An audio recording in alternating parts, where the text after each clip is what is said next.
Bog svima i dobrodošli u podcast o novcu. Danas pričamo o ulaganju, imamo odličnog gosta na tu temu, ali prije nego što počnemo imam još knjiga za podijeliti.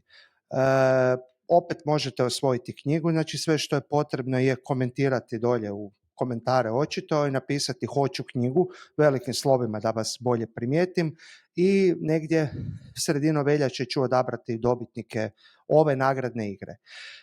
Ako želite si povećati šanse da dobijete knjigu, možete otići na moj prethodni video u podcastu sa Željkom Šeler, sam isto dijelio knjigu, taj natječaj je još uvijek otvoren, znači komentirate na oba pa je veća šansa da ćete tu knjigu osvojiti.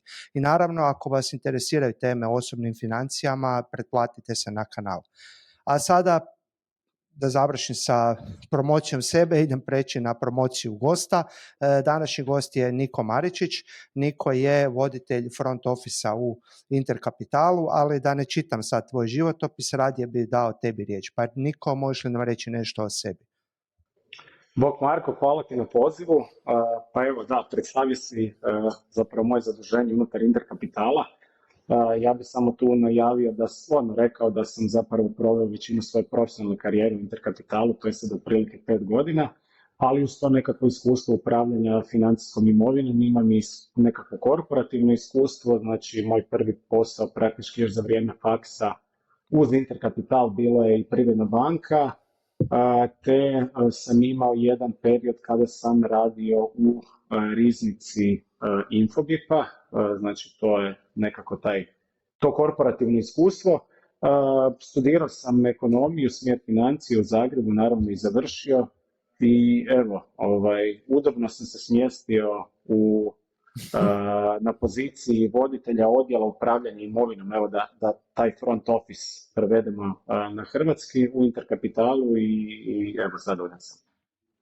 Da, dobro da si to napravio, jer ovo front office može zvučati kao da upravljaš nekim šalterima ili nešto tako, to je ono što se vidi prema van. Znači upravljaš imovinom, to jest vodiš odjel upravljanja imovinom. A onda me to savršeno vodi na prvo pitanje zapravo kojeg imam službeno. 2023. prošla godina je bila stvarno fenomenalna, pogotovo za dionice. Možeš li mi ukratko reći koji su glavni trendovi koji su potaknuli takav rast? Da, zapravo evo, imali smo izvrsnu godinu iza nas, međutim tu treba napraviti distinkciju i tu ću se vjerojatno vraćati na tu 2023. Jer zapravo savršeno opisuje način na koji bi ljudi trebali ulagati. Znači u 2023. valja napraviti distinkciju između tehnoloških divova, odnosno 7 veličanstvenih, kako ih volimo nazivati, znači to su tehnološke kompanije poput Alphabeta, Applea, Amazona, Nvidia i tako dalje, da sad sve ne nabrajam, koji su praktički cijelu godinu na krilima nekakvih novih saznanja o umjetnoj inteligenciji narasli iz razloga što se smatra da bi umjetna inteligencija u narednom periodu, u nekom dugom roku trebala utjecati na rast zarada kroz povećanje produktivnosti. Pa su tako te kompanije zapravo imale bolju izvedbu recimo u odnosu na unutar indeksa. Isto tako valja napomenuti da je nekakav SMI segment koji najčešće promatramo kroz Russell, američki indeks, bio zapravo dosta, relativno pružao dosta lošu izvedbu i on je praktički sve do 11. mjeseca se tu kretao oko nule, te zapravo je na kraju godine sa fenomenalnim, rekordnim 11. mjesecom i dijelom 12. mjeseca koji su stvarno potaknuli sve imovinske klase, ja bih rekao, izuzev tržišta roba, zapravo pruža dobro izgled. Tako da to malo zamagljuje cijelu sliku o dioničkim tržištima i kažem, zaista treba napraviti distinkciju gdje su zapravo indeksi bili pod utjecajem tih 7 veličanstvenih koji su najviše rasli, dok je SM imao prosječnu godinu i tek je na kraju zapravo to nadoknadio. Da, znači, ukratko, ako izuzmemo tih veličanstvenih 7 godina je bila ništa posebno. I to čak je ona bila na rubu da bude negativna. Bi bila za sve osim tih 7 dionica. Tako je, za sve osim tih 7 dionica do 11. mjeseca, ali naravno u 11. mjesecu smo dobili najave centralnih banaka, znači najbitnijih globalnih Feda, ECB-a, Bank of Englanda, koji su zapravo najavili kraj ciklusa dizanja kamatnih stopama i Mhm. orijentirali se prema nekakvoj normalizaciji monetarne politike, odnosno dali naslutiti da će njihov idući potez biti spuštanje kamatnih stopa. I naravno, kada imamo već praktički 3 godine iza nas inflaciju iznad ciljanih razina, vrlo visoke kamatne stope gdje se jako teško refinancirati, jako se teško zadužiti po tim uvjetima i skupo se naravno zadužiti, nastalo je nekakvo olakšanje. Zapravo je tržište tu vijest primilo sa velikim optimizmom i naravno to se pokazalo na vrijednosti imovine, tako da i taj nekakav segment koji je do tad relativno imao loš izgled, odnosno bio oko nule ili negativan, je polučio isto tako izvrsne rezultate. I na kraju, kada smo pogledali na 31.12. godinu, sve je bilo zeleno, sve je bilo lijepo, dionička tržišta su fenomenalno odradila, međutim priča ipak kada zagrebamo malo dublje je malo drugačija. Upravo to sam htio reći, taj datum. Znači, ok, 31.12. to je nekakav rez, podvlači se crta, dionice su super napravile od prošlog 31.12. Ali imam ja osobni primjer kao prošli put. U prošlom podcastu imam i ovdje nekih osobnih primjera. Kroz 2022. sam prilično novaca izgubio hvatajući cijenu dionice bivšeg Facebooka, sada Mete, jer to je padalo, došlo je od nekakvih, ne znam, $200 gdje sam krenuo kupovati, na kraju završila na $90 pred kraj 2022.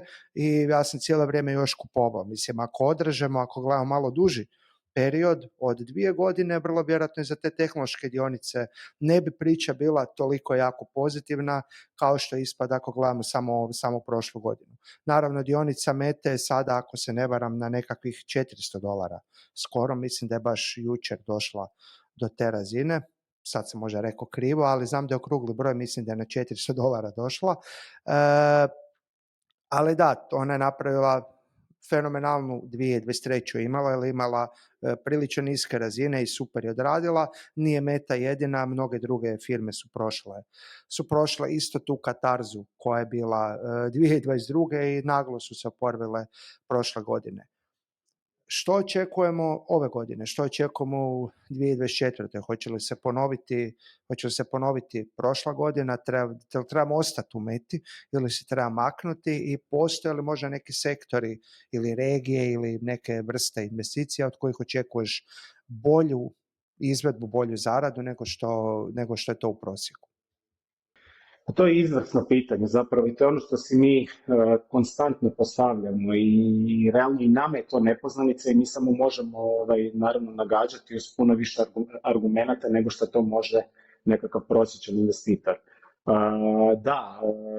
Mi svakako smatramo da bi 2024. trebala biti slabija u odnosu na 2023. Čisto iz konteksta jer smo imali snažnu 2023. i naravno nakon tako snažne izvedbe pa ne mogu zapravo dionice mogu rasti u nedogled što se tiče vrijednosti, međutim mi to promatramo kroz zarade tih kompanija. Znači to ne može rasti u nedogled iz razloga što jednostavno tu postoji nekakva kupovna moć svih tih potrošača koji zapravo konzumiraju te dobre i te usluge i koji jednostavno ne mogu nastaviti toliko trošiti i podizati zarade tih kompanija. S druge strane, te kompanije više nemaju ni moć da sve rast inputa, bio to trošak rada, bio to trošak nekakvih sirovina, preliju na kupci iz razloga što jasno te stvari ne mogu ići u nedogled. I s obzirom na nekakvo stagniranje zarada tih kompanija ili možda čak i pad blagi zarada koji očekujemo u 2024. bi trebao rezultirati slabijom izgledom nego što smo to vidjeli u 2023.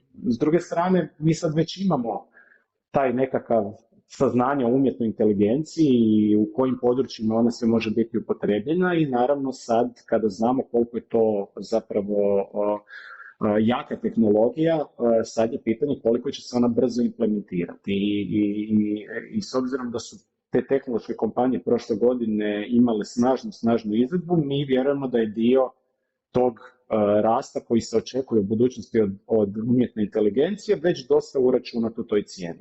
Naravno, ono što nas može... Samo Ok, on je uračunao tu dionice tehnološke kompanije, ali mislim da će prava razlika u svijetu i na tržištu doći kad to počne primjenjivati, ne znam, Ford koji proizvodi aute ili neka druga firma, kad to se prenese van tehnoloških kompanija u stvarnu primjenu u industriji. Mislim da je to tek onda velika promjena, što ne znam, evo, što misliš, jel se može to dogoditi brzo, hoćemo li na to još dugo čekati? Mislim da tu možda on je nekakav prostor za veliko pozitivno iznenađenje.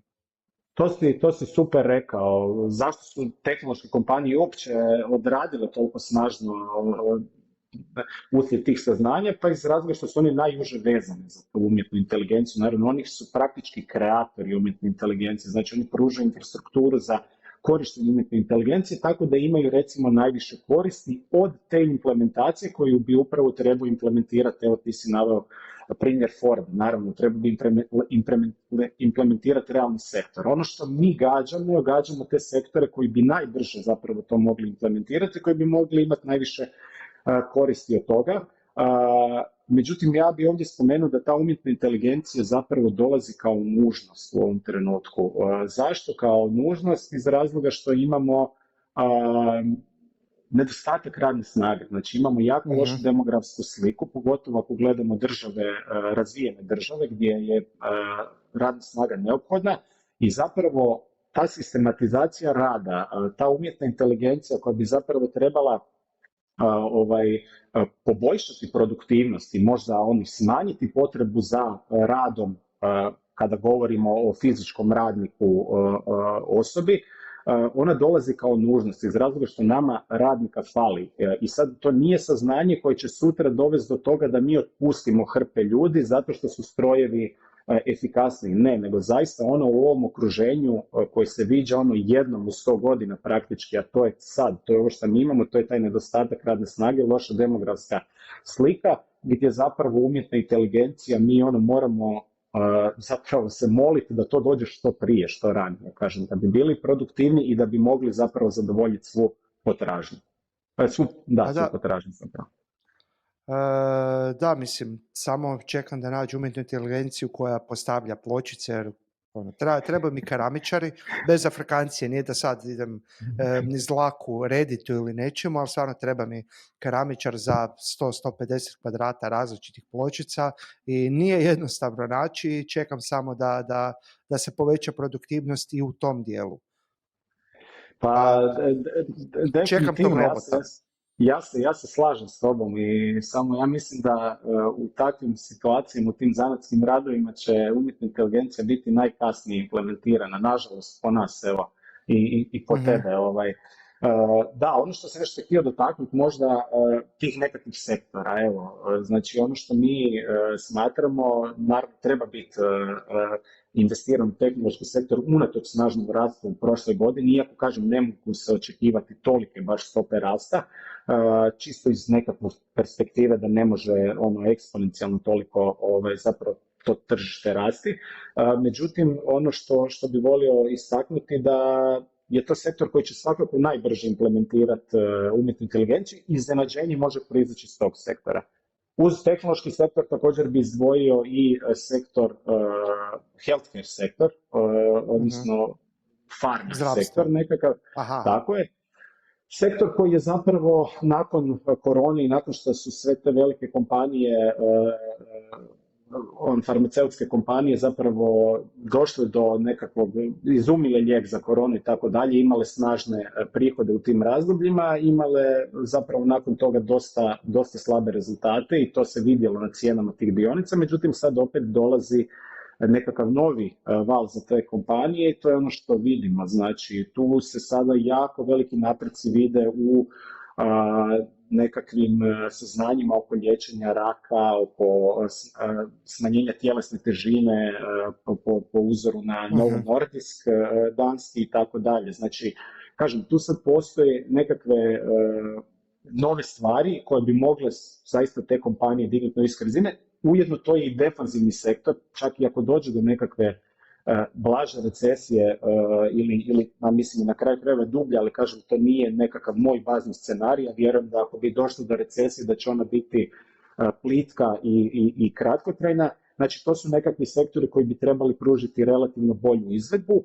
i isto tako taj sektor, znači healthcare sektor bi trebao vrlo dobro implementirati umjetnu inteligenciju. Tako da su to Mhm. nekakve stvari koje ja vidim zašto bi taj healthcare sektor mogao dobro performati, a s druge Čekaj, strane, znači is, misliš u R&D dijelu, u tome, u razvoju tako je, lijekova da bi brže mogli upravo doći to, od ideje do upravo to. proizvoda. Tako je, tako je. U R&D dijelu naravno znamo da su izdvajanja za R&D iznimna i ok, tu se treba napraviti distinkciju unutar healthcare sektora koje kompanije se fokusiraju na R&D, a koje se zapravo fokusiraju isključivo na nekakav više marketing ili više distribuciju nekakvih lijekova i naravno ciljati možda takva imena. Ali kažem, svakako umjetna inteligencija ima primjenu u healthcare sektoru, upravo u tom segmentu koji si ti naveo, znači istraživanja i razvoja i naravno klasični recimo defanzivni sektor koji bi isto trebalo izdvojiti je consumer staples, odnosno nekakav sektor široke potrošnje, znači to su nekakvi retaileri i tako Konzum, dalje. Tako, evo Interspar i recimo slično, da. banalni primjer. Znači, zašto? Zato što ti zapravo te kompanije prodaju nužna dobra. Čak i ako dođe do recesije, naravno, nitko neće prestati kupovati ta nužna dobra. Znači, namirnice poput šećera, brašna, kruha, mlijeka i tako dalje. Tako da, evo, to su nekakve kompanije koje bi trebale, nekakvi sektori koji bi relativno u 2024. godini trebali pružiti bolju izvedbu. Ok, mislim i ovo za healthcare što si pričao, to paše i uz priču o demografskoj slici stanovništva koji si rekao u prethodnom pitanju, tako da ako je stanovništvo starije, vjerojatno sve više treba lijekove, pogotovo u razvijenim zemljama. Tako je, tako je. Htio bi da možda razjasniš jedan misterij tržišni, što se tiče geopolitičke situacije, znači kad se dogode nekakve eskalacije, sukobi, ratovi, slično, nekad tržište ne reagira, nekad reagira pozitivno, nekad negativno. Recimo u zadnje 2 godine imamo par takvih primjera, imamo invaziju Rusije na Ukrajinu 2022. kad je tržište reagiralo jako negativno, a imamo s druge strane sve više eskalacija sad zadnjih mjeseci na Bliskom istoku, a tržišta postižu rekordne razine, all time high razine. Pa možeš li mi objasniti o čemu to ovisi i kako se u nekim okolnostima dogodi pad, u nekim okolnostima se dogodi rast? Pa da, zapravo evo, to je sve pitanje kako će to tržište protumačiti. Naravno, najviše su u fokusu zapravo kreatori monetarne politike, ja bih rekao u posljednjih 3 godine i to se uvijek dešava u ciklusima kada imamo vrlo visoku inflaciju i slijedom čega zapravo centralni bankari dižu kamatne stope. Naravno, visoke kamatne stope nikome nisu u interesu da se održe vrlo visoko, nego je to jednostavno instrument putem kojeg se monetarni autoriteti bore protiv inflacije i pokušavaju suzbiti inflaciju. E sad, da, jako se dobre primjere naveo, naravno eskalacija Rusije i Ukrajine, eskalacija rata znači u Rusiji, zapravo između Rusije i Ukrajine je dovela do toga da su robe snažno poskupile. Znači, zašto? Iz razloga što su Ukrajina i Rusija kao prvo veliki izvoznici hrane, kao drugo zato što je Rusija ogroman izvoznik energenata i praktički opskrbljuje, u tom trenutku je praktički oko 40% plinom recimo opskrbljivala Europu, znači plin je tad bio veći problem od sirove nafte. I naravno kada Dobro, ali ne možeš energente, ako da pričamo o energentima, Bliski istok je tu ipak najjači. Da, ali je drugačija malo situacija. Iz kojeg razloga? Iz razloga što smo tada vidjeli zapravo divljanje inflacije zbog nekakvih stvari koje su strukturno nastale i problema koje, znači imali smo probleme u opskrbi kad je nastupila korona i onda naglo otvaranje gospodarstva gdje zapravo potražnja značajno nadmašivala ponude i imali smo, od tu je recimo došla nekakva inflacija. I sad ovaj sukob u Ukrajini je zapravo samo dodatno potpalio tu inflaciju. Iz kojeg razloga? Zato što su cijene roba značajno narasle i taj rast cijena roba, on iako je bio trenutan, on se uspio preliti naravno na sve ostale. Evo, sad ću ti dati dobar primjer za to. Evo, ako na primjer tvoj frizer tebi naplaćuje frizuru 10 eura, zato što račun za plin plaća 100 eura mjesečno. I sad mu odjednom plin naraste na 200 eura mjesečno, on će naravno, cijena inputa će dovesti do toga da on svoju uslugu više naplaćuje. I naravno, sad ti meni reci koliko njih će sa recimo s 10 na 15 dignu cijenu, vjerojatno većina njih, i ja ih razumijem iz razloga što su im poskupili, znači nekakvi inputi, režije, šta god to bilo. Međutim, kada se cijena plina iznormalizirala i kada je opet plaćaju plin koliko su ga prije plaćali, oni vjerojatno tu cijenu neće spustiti. Znači, mi smo tu vidjeli preljevanje nekako rasta cijena tih roba na nekakve, na proizvode i na usluge. I to je ono što smo imali veliki problem kod Rusije, i to je došlo u trenutku kada je inflacija već bila dosta visoko, te je dodatno narasla. Što su tu radile centralne banke? Pa centralne banke su sa nekakvog početnog očekivanja da neće toliko visoko treba dizati kamatne stope, su došle i rekle, ipak ih trebamo dignuti još i više. Znači, tu smo imali nadmašivanja i nekakvih očekivanja tržišta o rastu kamatnih stopa. I naravno, za iznenadni snažan rast kamatnih stopa, jer mi sad ovdje govorimo o jednom od najbržih ciklusa dizanja kamatnih stopa općenito u povijesti. Znači, u Americi mislim da se radi o drugom ili trećem, u Europi sigurno najbržem ciklusu dizanja kamatnih stopa od strane centralnih banaka. I zapravo smo se doveli u situaciju da su kompanije rekle, ok, mi možda sutra nećemo moći uzeti dug, nećemo moći refinancirati dug, trošak otplate duga nam je značajno porastao zato što imamo varijabilnu kamatnu stopu na nekakve kredite i tako dalje. Znači, i naravno to utječe na valuacije kompanija. I tržište je zapravo reagiralo na način kako je reagiralo, znači negativno u tom kontekstu.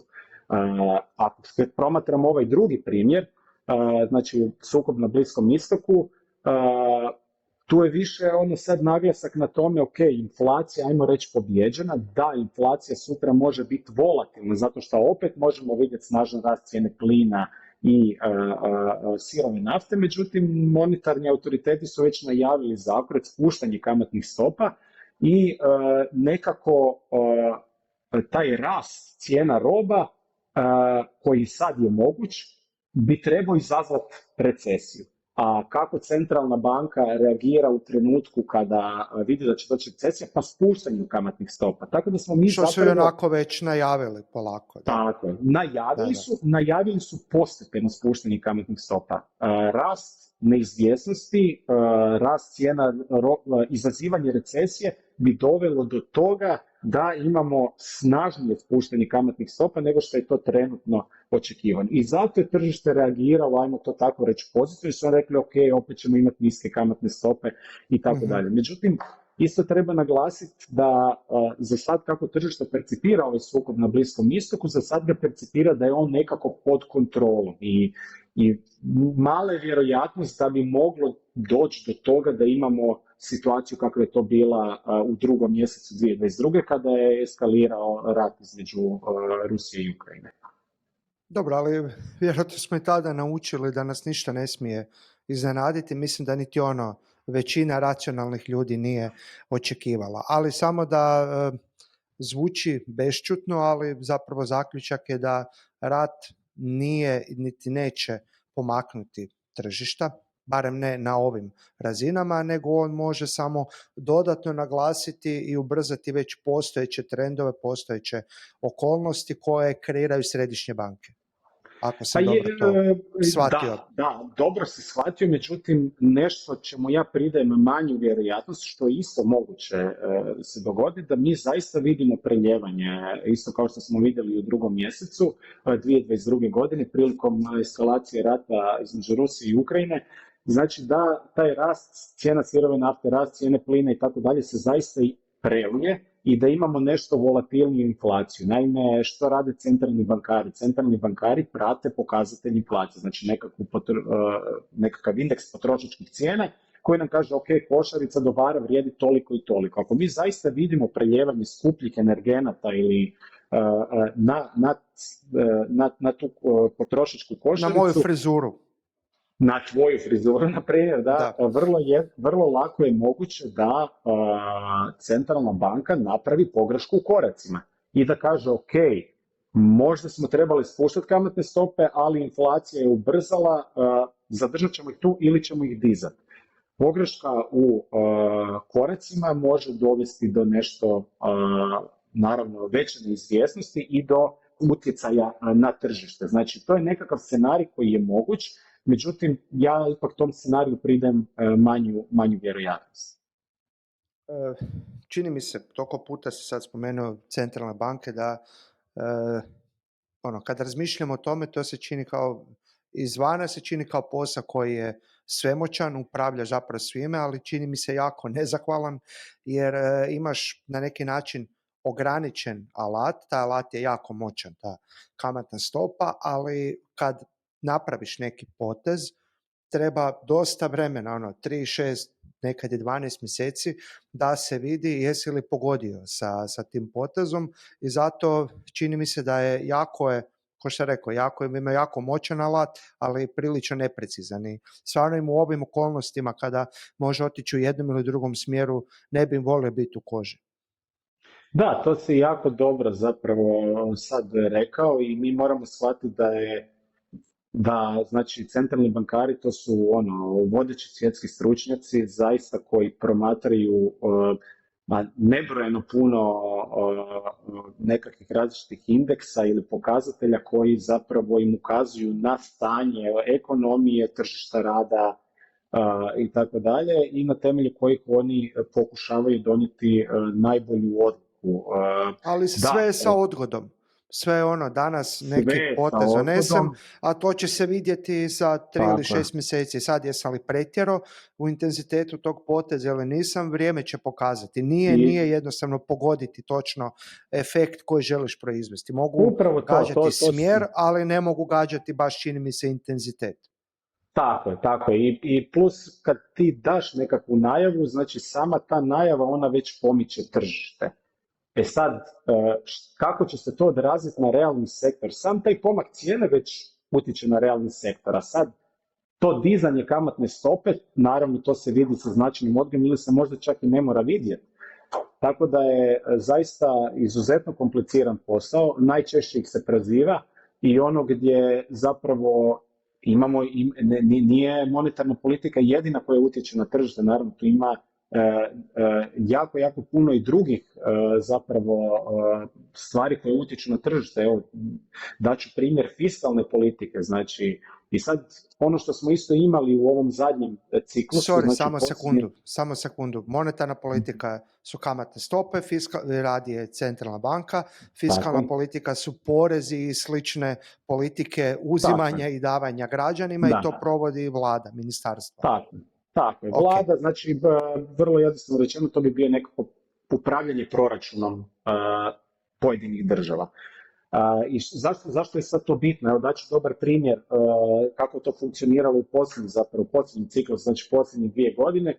Imali smo restriktivnu monetarnu politiku koja pokušava suzbiti inflaciju, znači dizanjem kamatnih stopa pokušavaš suzbiti inflaciju, a s druge strane imaš ekspanzivnu fiskalnu politiku. I sad, u kojem smislu ekspanzivnu fiskalnu? Pa u smislu što država subvencionira gorivo, subvencionira električnu energiju. Što to omogućava ljudima? Pa omogućava da imaju i dalje visoki raspoloživi dohodak za potrošnju. Znači, ako ti nekome subvencioniraš gorivo koje je poskupilo, električnu energiju i tako dalje, on to što nije potrošio na gorivo, na električnu energiju i na plin, će potrošiti na druga dobra. I opet pojačati inflaciju koju želi. Inflacija. Tako je. Znači imali smo nesklad između monetarne i fiskalne politike, što značajno otežava posao, naravno, centralnim bankarima. Tako da kažem, evo, to je samo primjer gdje zapravo želim pokazati da je jako teško biti centralni bankar, a još teže ne biti. Pa evo,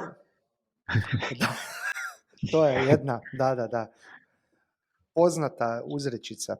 Ali evo, ako neki od centralnih bankara želi nam doći i pojadati se, objasniti je li to težak ili nije težak posao, mislim da ću pronaći vremena u rasporedu da ga primim.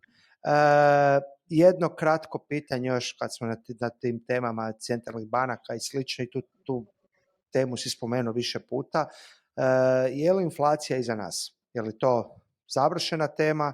Mislim, sam si rekao da može biti volatilna, ali to što je volatilno, znači da se pojavi, malo eksplodira pa se vrati nazad, to zapravo nije ono što smo imali kroz zadnjih godinu i pol dana do nedavno, gdje je sve kontinuirano raslo. Znači, je li tako razdoblje, možemo li sa nekom vjerojatnosti i sigurnosti reći da smo to prošli? Pa možemo, da, ja bih rekao da da, naravno uvijek postoji vrlo mala vjerojatnost da me nešto demantira, ja bih svakako ustvrdio da je inflacija iza nas, međutim, i da nećemo više vidjeti ono dvoznamenkaste, bar u narednom ciklusu, znači ok, sad se centralne banke su se okrenule prema normalizaciji monetarnih politika, ja ne vidim da ćemo mi opet doći do nekih dvoznamenkastih razina, međutim to ne znači da ćemo sutra doći na ciljanu razinu centralnih banaka, znači od 2%.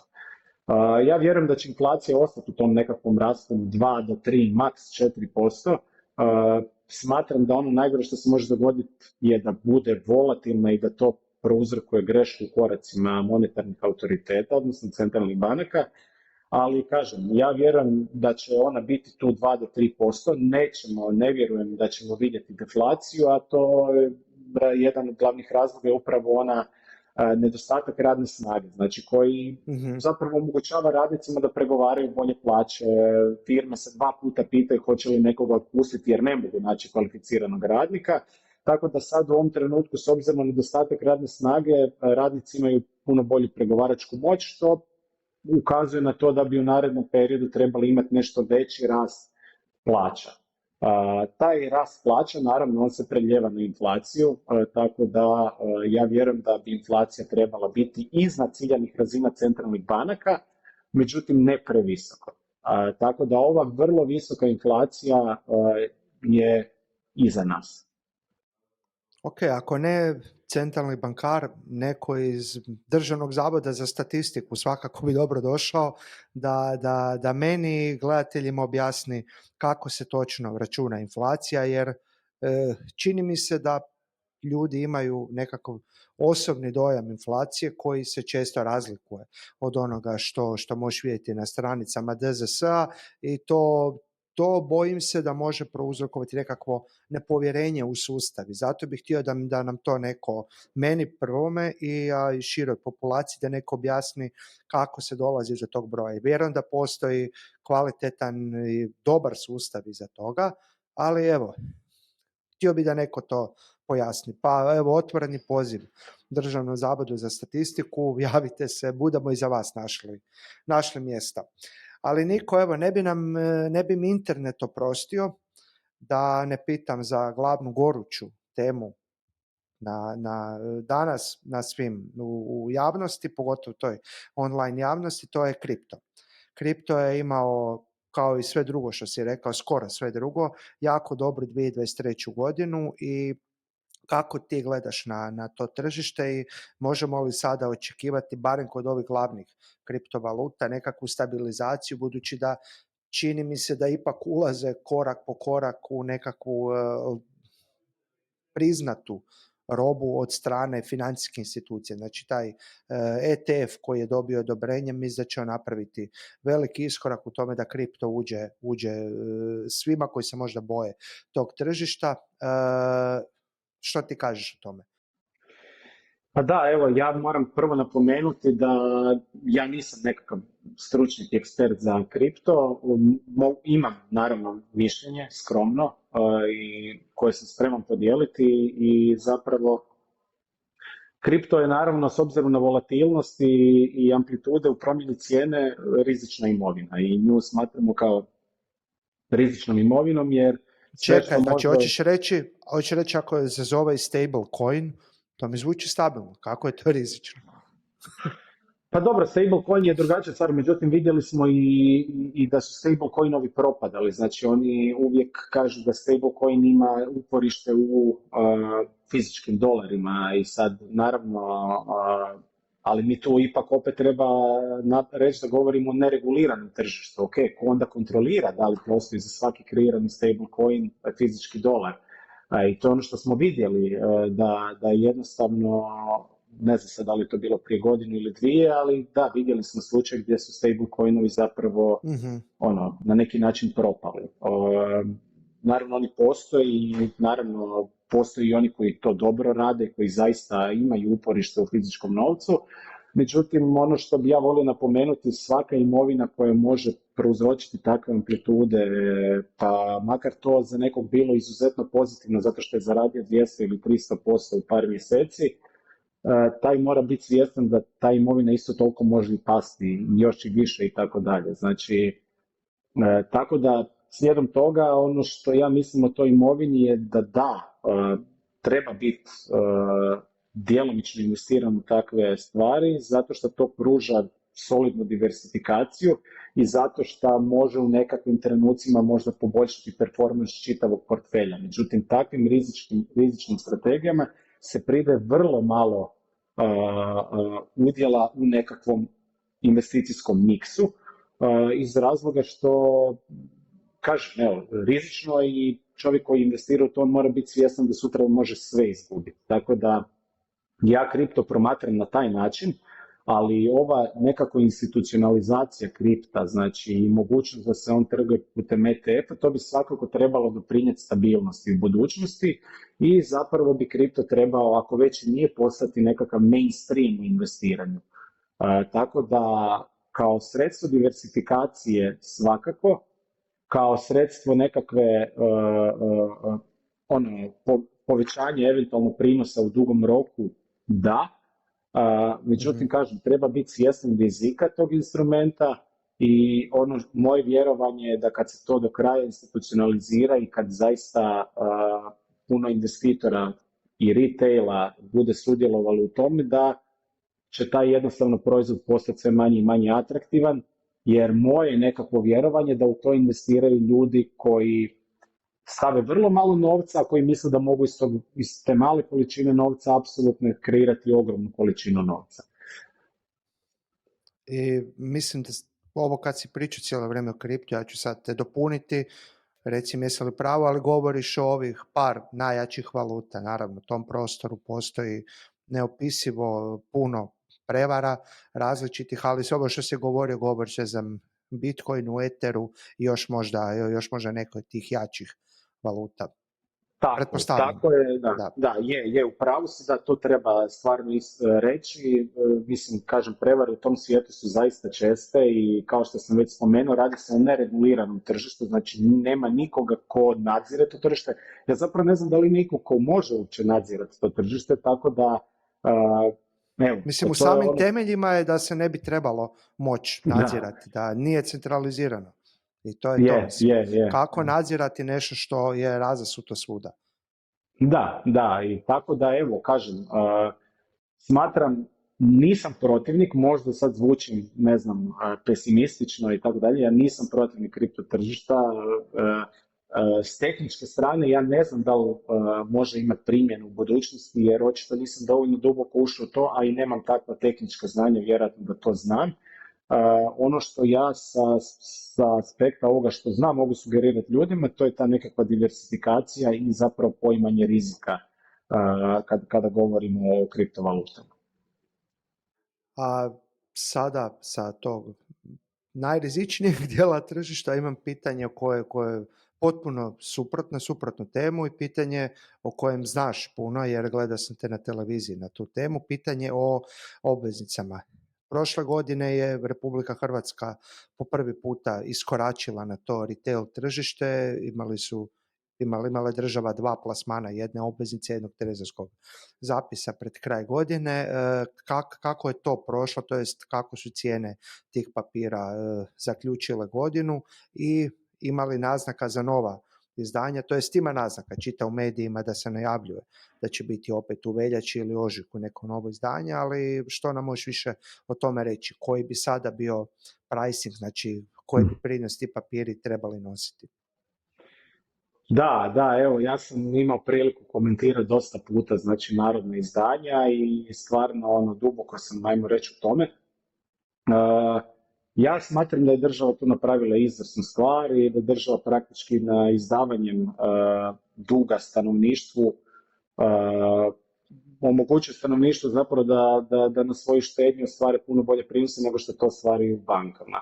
Sad ja mogu to uspoređivati sa nekakvim drugim alternativama za koje stanovništvo ne zna, nije čulo, jer jednostavno nisu financijski educirani. Znači ovdje država ipak radi vrlo jednostavan marketing putem medija, na Dnevniku i tako dalje koji svi gledaju i gdje lako doći do informacije. Država je naravno nešto što je najsigurnije i taj recimo instrument je vrlo jednostavno prodavati. A slijedom toga imali smo praktički, država je tu uspjela prikupiti, ako se ne varam, 2,3 milijarde eura putem ta dva izdanja, što je izvrstan uspjeh. Ja smatram da država u narednim godinama može praktički zadovoljiti oko 10% svojih potreba za financiranjem kod stanovništva, što zapravo imamo jako dobre primjere u regiji, znači i u Rumunjskoj i Mađarskoj, pa na kraju krajeva i Italiji i Belgiji i tako dalje, gdje se takve stvari rade i to je super korak. Ono što smatram da je zapravo najbolja stvar kod svega toga je edukacija građana, znači koji će reći aha, ok, što je trezorski zapis, što je obveznica, aha, banka mi nudi 1%, a ovdje dobivam 3,75. Znači, imat će mogućnost usporedbe dvije investicijske alternative, što do sad možda nisu radili, jer su znali samo za jednu, znali su samo držati novac u banci. Tako da to nije loše. Isto tako, kada pričam sa ljudima koji nisu baš financijski educirani, često slušam, ok, ali da li mi to pobjeđuje inflaciju? Znači, ljudi su i taj nekakav pojam realnog prihoda počeli spominjati, realnog prinosa zapravo počeli spominjati, tako da ja smatram da je sve to pozitivno i ono što ja tu vidim što bi se moglo dogoditi da u jednom trenutku ti ljudi koji su kroz narodni trezorac ili narodnu obveznicu došli na tržište kapitala ostanu na tržištu kapitala i kasnije kroz nekakve druge instrumente, bili to investicijski fondovi, bili to ETF-ovi, što god to zapravo bilo. Tako da smatram da je to dobar potez. Pitao si me što možemo u budućnosti očekivati od toga, pa možemo očekivati nova izdanja, čak sad do kraja prvog kvartala bi trebalo ići, koliko je najavljeno, i novo izdanje.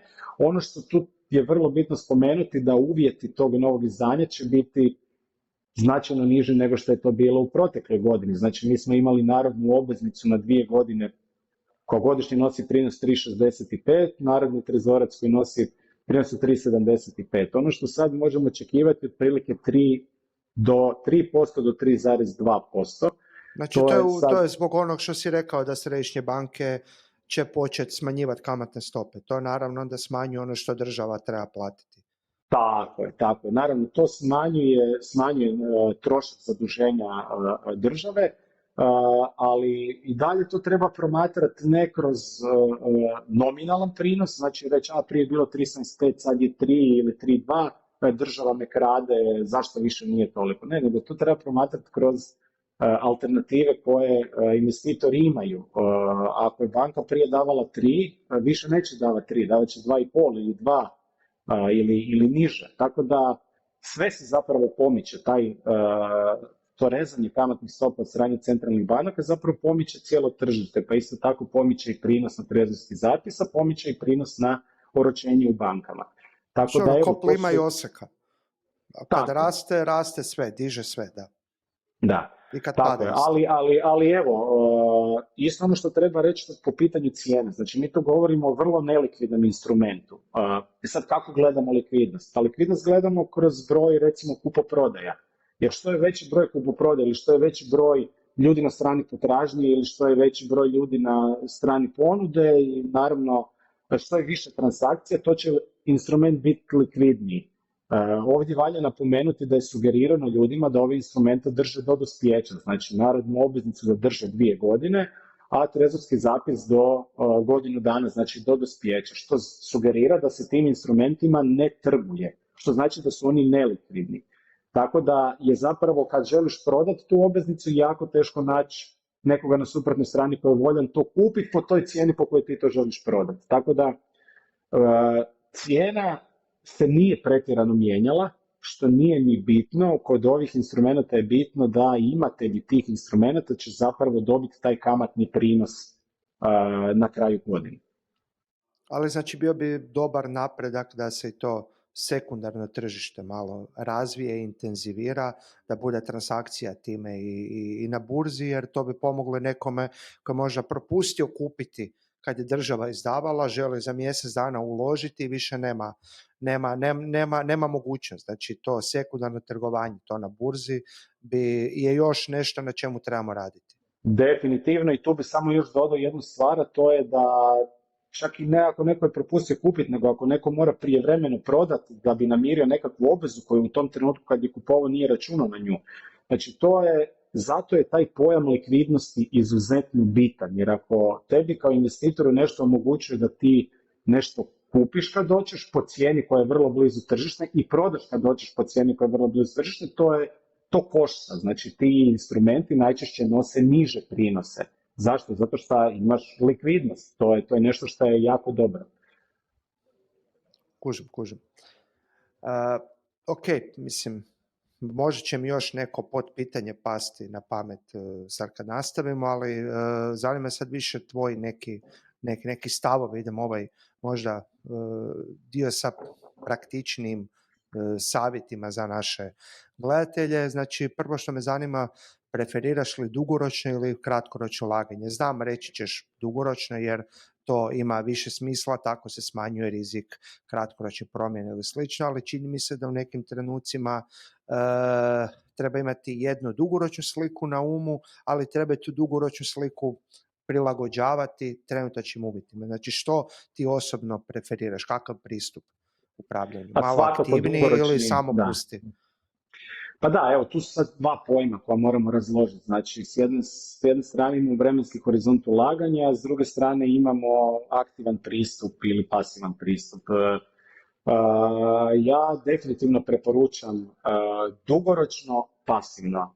I sad zašto ja to preporučam? Iz razloga što sam ja vrlo mlad i što ja do mirovine imam jako dugo godina i moj vremenski horizont je jako dugačak. I ja ono što u ovom trenutku za sebe radim je da ulažem u rizičnije klase imovine poput dionica, zato što znam da ja izdvajam na štednju i onda se investiram recimo više tog nekakvog svog portfelja u dionici iz razloga što znam da će mi taj novac tek trebati u mirovini, jer ja sad radim, primam plaću od koje živim i tako dalje, meni taj novac treba. Za nekog starijeg, naravno, ja bih preporučio nešto manje rizično sa kraćim vremenskim horizontom ulaganja. Znači, to ljudi ipak moraju nekako prilagođavati sebi. I isto tako u slaganju nekakvog portfelja uvijek dio novca mora biti likvidan, što znači da je u nečemu što je najmanje rizično, poput keša, ajmo to tako reći, znači ako ti samo novac držiš na računu i kažeš ok, to je 10% mog investicijskog portfelja je keš, to je super, jer sutra ti se može dogoditi da se sudariš s autom pa treba popravak,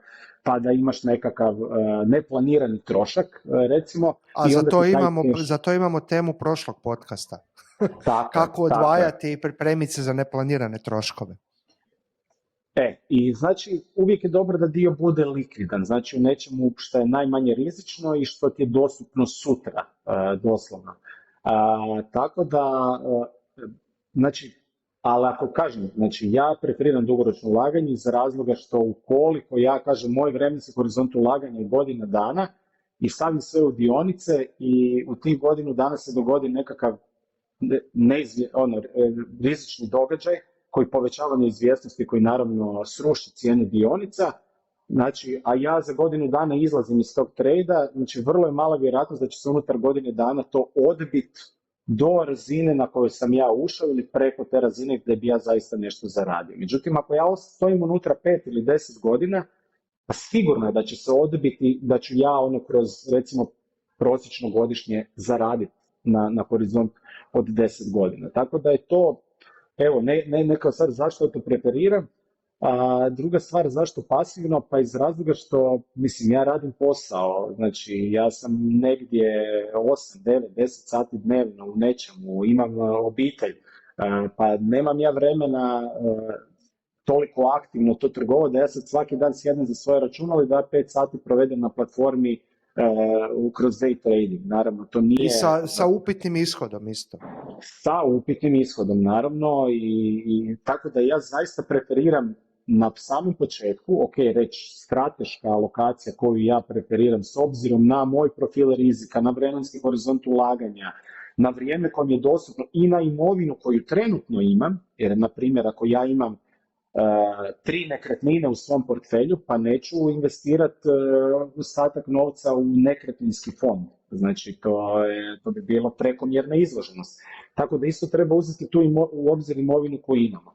Znači, vrlo je dobro napraviti dobru diversifikaciju, znači kroz sve klase imovine kako bi smanjili recimo koreliranost između različitih klasa imovine i kako bi volatilnost te imovine bila što manja, ajmo to tako reći, volatilnost tog portfelja bila što manja. Tako da to je to, a pasivno to radim iz razloga što, kažem, znam koji su mi ciljevi, znam kad će mi trebati novac, investirat ću se i neću pretjerano puno vremena trošiti na to, jer ono što ljudi najčešće rade kad nešto investiraju, poraste im adrenalin i oni se kunu u početku da će unutra biti 10 godina, međutim čim vide nekakav pomak, uz to vole se pohvaliti prijateljima, gle ja sam kupio to i to i to i to, čim vide nekakav nepovoljan pomak, bez obzira što su se zakleli da će biti 10 godina unutra, oni to vade doslovno sutra dan. Tako da to su nekakve stvari, to je što bi ja sugerirao ljudima. Znači izdvajanje novca na štednju koje ćete periodički plasirati u nekakav sugerirani diversificirani portfelj i što je još super kod tih periodičkih uplata je što što investitor zapravo prosječuje ulaz. Znači ti ne kupuješ jednu dionicu odjednom sa svom količinom novca koju imaš i moliš Boga da ti sutra to završi iznad. Ne, neka ćeš kupiti niže, neka ćeš kupiti više, uglavnom to će se uprosječiti, ti ćeš imati,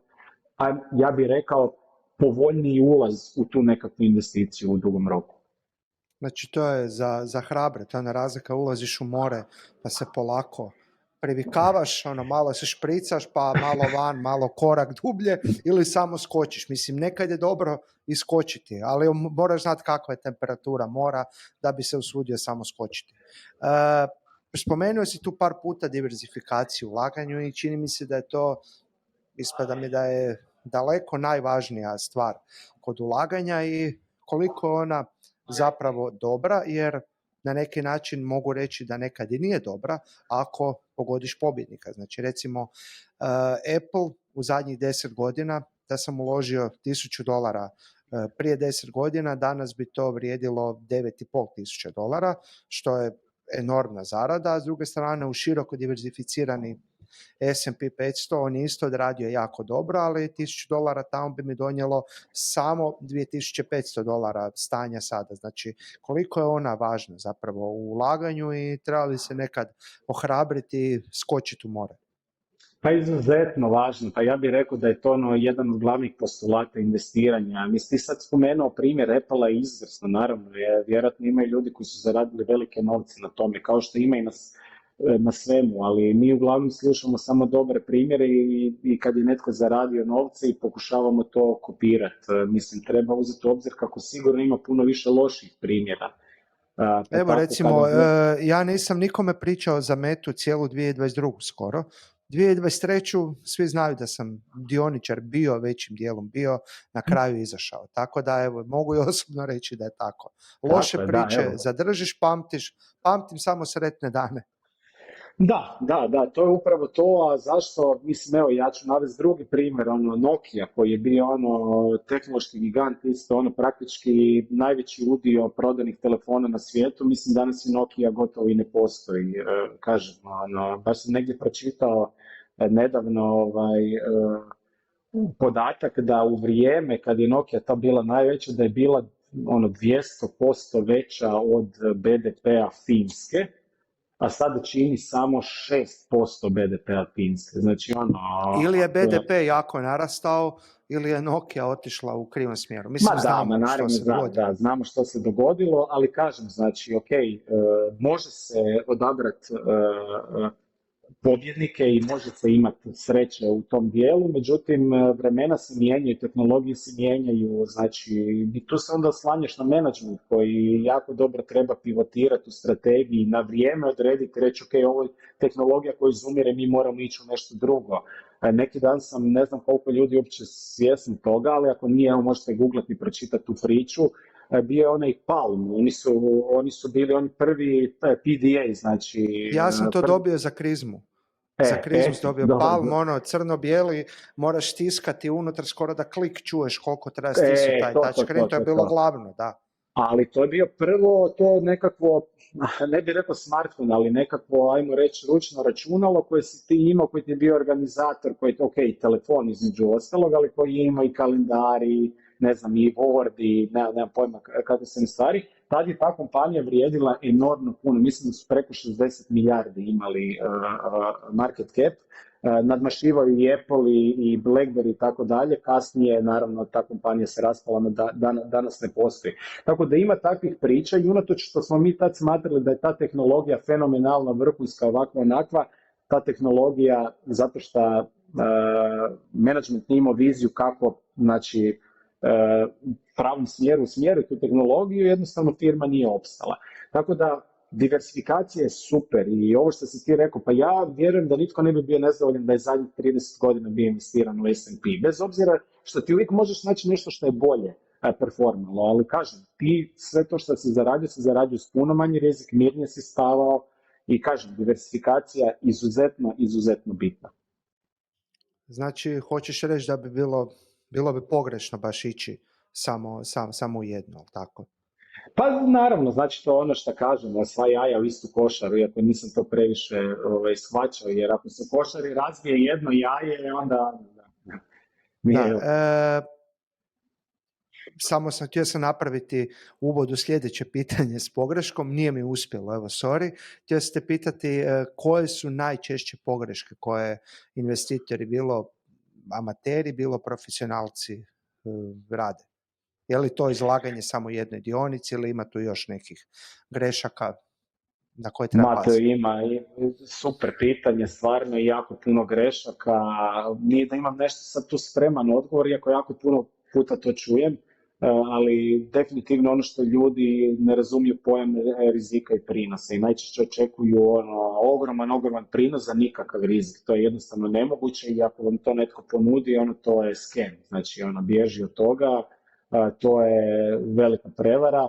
Tako da, to je prva stvar. Druga stvar je kada jednostavno investitori se ne raspitaju, znači o instrumente u koje ulažu, o platformi na koje ulažu, o nekakvom investicijskom savjetniku s kojim ulažu, ako je investira na neregulirano tržište, isto, kažem, tu nema spasa, tu možeš ostati bez svega sutra dan, kažem, to je veliki problem. Znači, to je razumijevanje cijelog tog anturaža ili environmenta zapravo u kojem netko investira, investitor mora jednostavno biti svjestan toga, znači on mora poznavati instrument, on mora poznavati naknade koje mu platforma naplaćuje, znači to sve treba biti doslovno istraženo do zadnjeg slova, zadnje crtice, naravno onda to sva jaja u istu košaru, dođeš i kažeš ja ću sad, vjerujem u tu dionicu, zašto vjeruješ? Pa zato što sam pročitao 3 članka na Google Finance ili na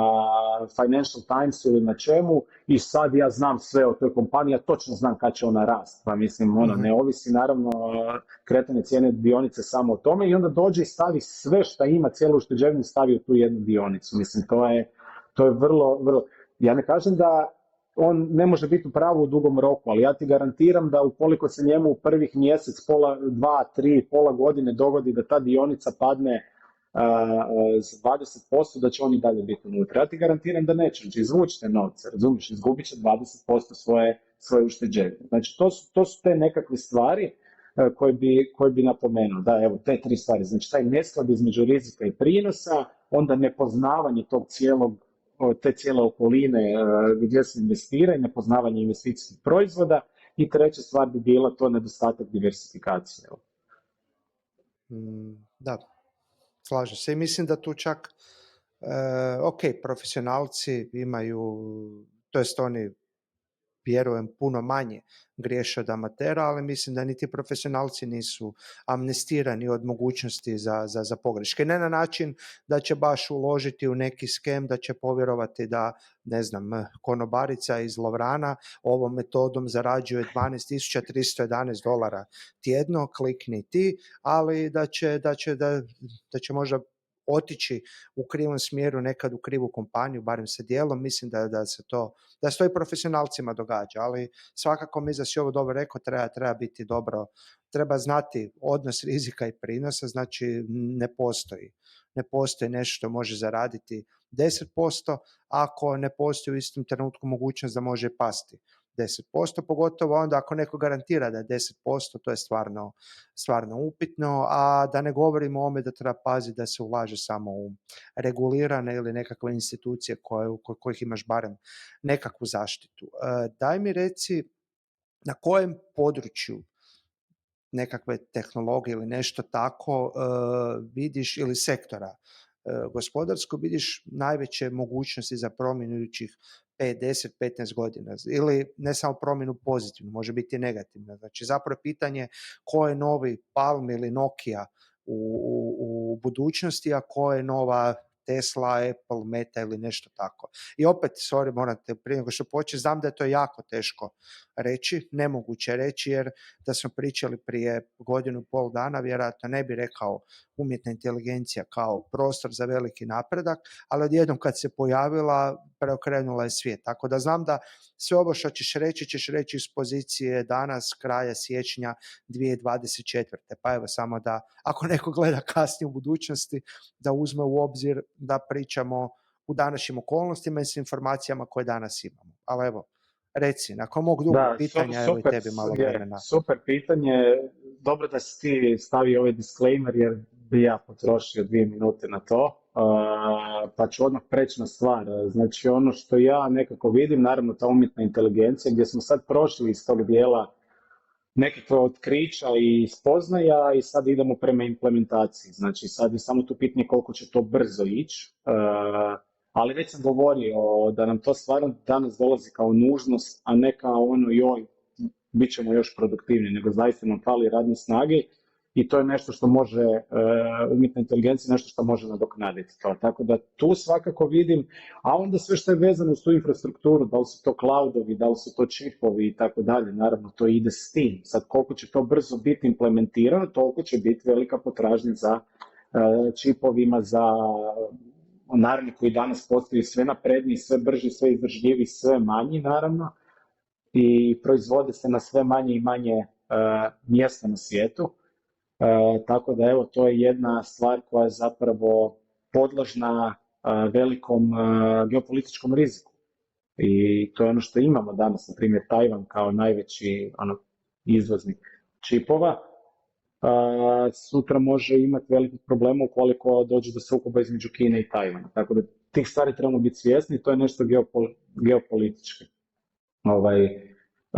Ono što bi drugo napomenuo, osim umjetne inteligencije, to je ta nekakva zelena tranzicija koju spominjemo, koju slušamo 100 godina već, odnosno ne 100 godina, ali koju već slušamo dugo vremena, malo je palo u drugi plan kako je sad, imali smo rast inflacije, rast kamatnih stopa, pa se baš ne vrti se oko ESG-a, ali činjenica je da definitivno zelena tranzicija je nešto što nam predstoji. Ono što smo vidjeli zapravo koliko je globalizacija zapravo ranjiva u tijeku korone, gdje kad je izbila pandemija, jako puno država, gotovo sve države su pokazale da su odnosno da nisu neovisne, da ovise o opskrbnim lancima, da ovise o inputima iz drugih dijelova svijeta i zapravo i prije svega da su ovisne o energiji. Tako da evo, to je nešto na čemu bi se trebao vidjeti pomak u smislu da se proizvodni kapaciteti, na primjer iz Kine, primaknu bliže mjestu trošenja istih tih kapaciteta. Tako da ono što možemo vidjeti u budućnosti je svakako da ti nekakvi proizvodni kapaciteti, tvornice i tako dalje se počnu graditi u Americi, u Europi. Naravno, to iziskuje jako puno industrijskih metala, jako puno energije, jako puno novaca da bi se to sve napravilo, ali to je sve nekako pozitivno za tržište roba. Isto tako, jako veliki trend su električna vozila, električni automobili koji u tijeku proizvodnje zahtijevaju puno više materijala i energije nego što to zahtijevaju automobili koji imaju motor s unutarnjim izgaranjem, ali onda u roku od godinu, dvije se to sve nekako netira sa time što oni nemaju nikakvu emisiju i tako dalje. To je svakako trend prema kojem mi idemo i to su evo nekakve stvari, nekakvi dugoročni trendovi koji bi trebali pozitivno utjecati na, recimo, tehnološke kompanije i koji bi trebali pozitivno utjecati na produktivnost općenito i koji bi trebali pozitivno utjecati na tržište roba. Znači, evo, to je to.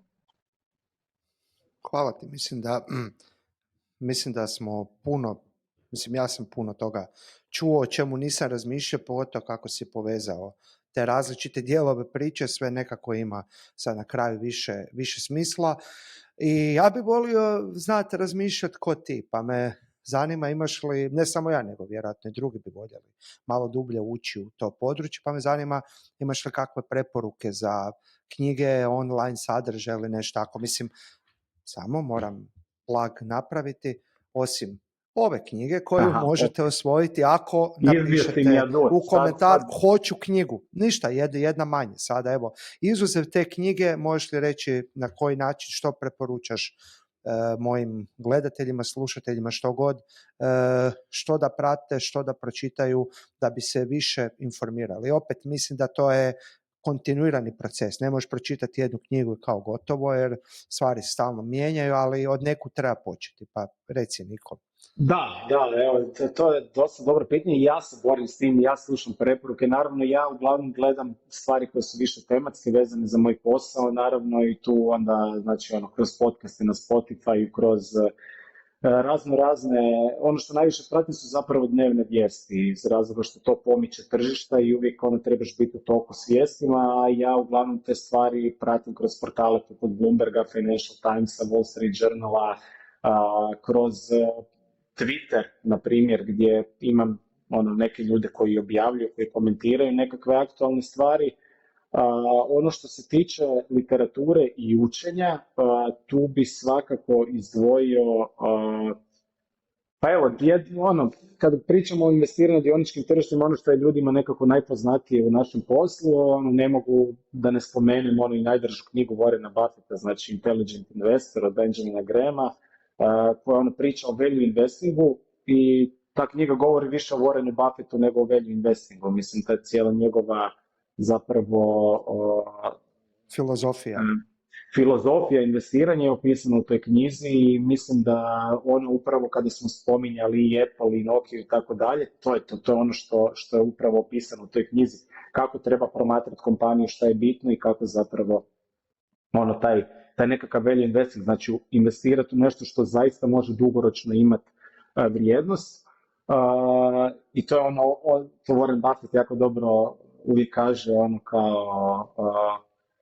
kao zašto je vaša metoda uspješnija od ostalih, kao kad govorimo o investiranju, on kaže no one likes to get rich slowly. Znači, to je zaista problem kod ljudi što svi žele sve odmah i sad i danas i prinose od 100-200% godišnje, međutim on kad precijeni kompaniju, on ostaje unutra 20, 30, 50 godina i drži poziciju i stvarno odabire kompanije koje imaju tu nekakvu intrinzičnu vrijednost u dugom roku i dobar menadžment i tako dalje. Tako da to je nešto što je neizbježno. Ono što bi još tu izdvojio, zapravo ostavit ću za kraj najbolju stvar, ali ono što bi tu izdvojio, kažem, te vijesti se, znači ima jako puno portala s financijskim vijestima, jako puno, ima na primjer stranica Investing preko koje možete pratiti sve moguće imovinske klase, kako se kretala cijena, nekakve vijesti posljednje i tako dalje, tim nekakvim stvarima za praćenje tržišta.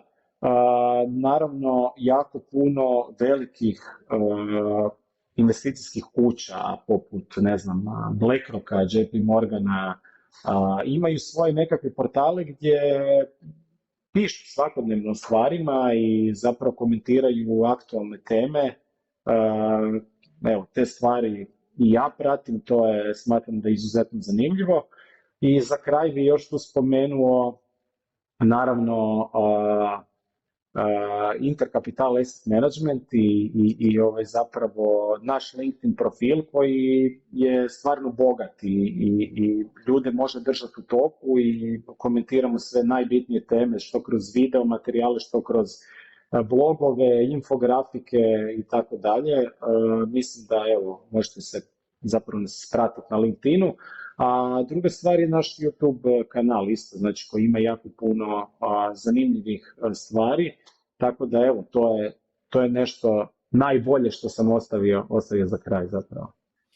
Ja sam se nadao da ćeš kao nagradu za neko ko je gledao ili slušao do kraja da imaš neki trik kako se brzo obogatiti, ali evo, razočarao si me. Ne znam uopće koja je poanta ovog cijelog razgovora sad. Znači, nema nagrade na kraju. Evo, odi na tu stranicu, prati njih, zaradit ćeš puta 10 u godinu dana. Nema toga. A ništa, nagrada je knjiga ova, Robert Kiyosaki. Da, točno. Ništa, Niko, evo, ne znam, imaš li ti još nešto što bi htio istaknuti, ako sam zaboravio pitati nešto što bi možda još napomenuo, što misliš da je bitno za ovu današnju priču? Pa ne, mislim, evo, razgovor je bio jako ugodan, mislim da smo pokrili stvarno dosta tema, hvala ti na pozivu i evo, od srca ti želim da dobijem ovog nekog centralnog bankara, da, barem. A potom nekog iz Državnog zavoda za statistiku. Ništa, ja ću dati sve od sebe, nadam se da ću uspjeti u nekom trenutku. Niko, hvala ti puno na vremenu što si odvojio dana za mene i moje gledatelje, slušatelje, što već. Vi svi, ako niste još uvijek, ako zdržali do kraja, evo, stvarno se pretplatite, nema smisla onda da nas ne pratite. Napišite hoću knjigu, odabrat ću nasumičnim odabirom nekoga, možda si to baš ti koji sada ideš utipkati, tako da tipkaj tu, odite na moj prošli podcast, možete i tamo pokušati osvojiti knjigu i vidimo se idući tjedan sa nekim drugim zanimljivim gostom. Hvala puno i doviđenja.